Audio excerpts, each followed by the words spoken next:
Председателя на владата Заев, дали имате намера да направите нешто, да ги смените неповолните трендови на Македонија и падот и во делот на економијата, што имаме најлоша економија во моментов во Европа со раст од 0,1%, на тоа би надоврзали само 16%. 16% реализација на капитални инвестиции во првите 6 месеци. 16%.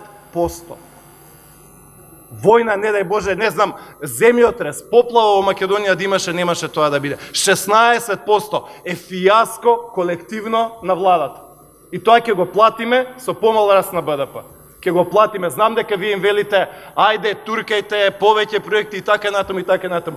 Никој ништо не подпишува. Зошто никој ништо не подпишува? Затоа што во Македонија е направена атмосфера на хајка. Никој не ќе ја подпише затоа што утре ќе го презиваат со месеци и со години. Не се знае кој на кого ќе му нарача да му се направи пакост и после тоа човек да се влече година, 2, 3 или 4 по судови.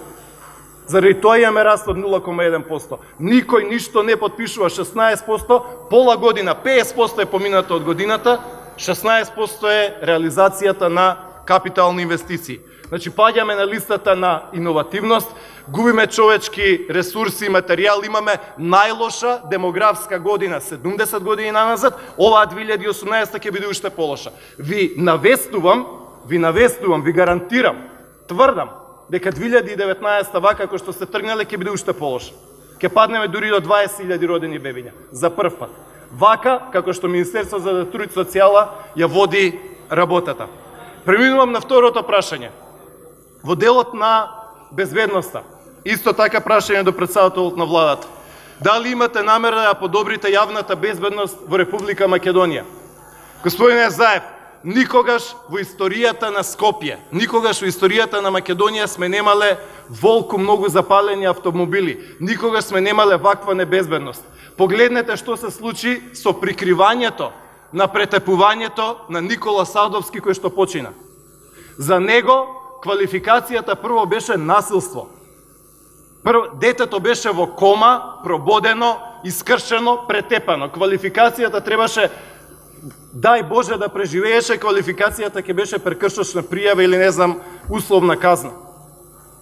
Сега почина се дигна јавноста и не може да се прикрие.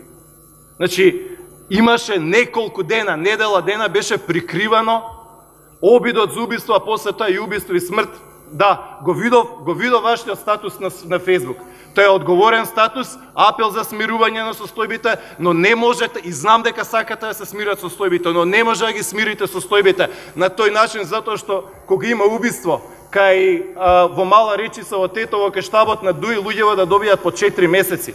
Не може да има смирување на состојбите кога некој ќе го запали джипот на Армен Трамадани, кој што има 25 години, стилист, и никој да не одговара за тоа. Не може да има јавна безбедност во Република Македонија кога убиците на Мартин Јанушев не се фатени. Принципиелноста се докажува на своите. Имате околу 3000 луѓе, именувано по хоризонтала и по вертикала.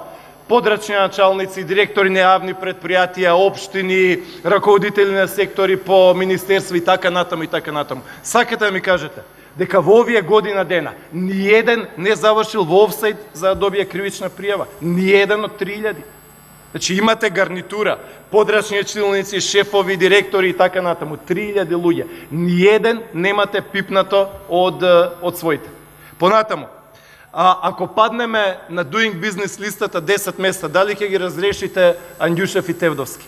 А ќе паднеме, еве, ќе дојдеме, ќе поминат одмориве, ќе дојдеме тука, ќе дискутираме и ќе разговараме за тоа.